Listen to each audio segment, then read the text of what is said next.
Back to Talk of the Town on this Monday. Whether it's a tornado, fire, or flood, when disaster strikes, the same rules that apply to people apply to pets. You need a plan of action, and you need one for your pets as well.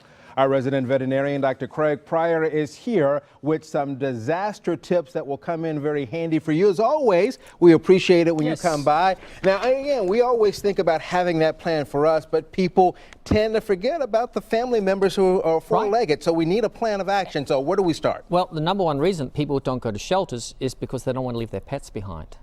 Ah, okay. So let's make sure that we've got a plan. Most shelters will take pets if you come prepared. Okay. So let's have a plan about this. And so I want it to be a grab-and-go, self-contained plan. And the grab-and-go is your pet's carrier. Okay. So we want a size appropriate for your pet.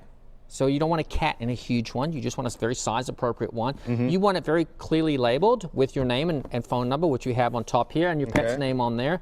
And then I'm going to attach to this an envelope with my pet's immunization records in it as well.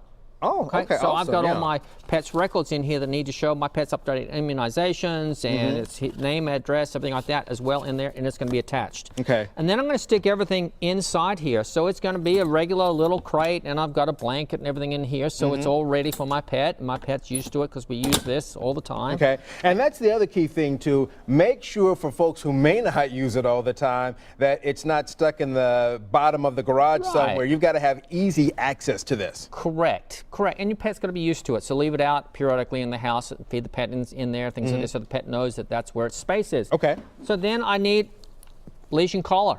Okay. And you know, you're not relying on the one that I keep in my car or leave outside the back door. It's going to stay in there. This is a leash and collar that is specific for my pet that stays in there at all times, so that I may forget it, but I've always got it. You've always got that one there. Okay. So, and then, you know, we need waste removal.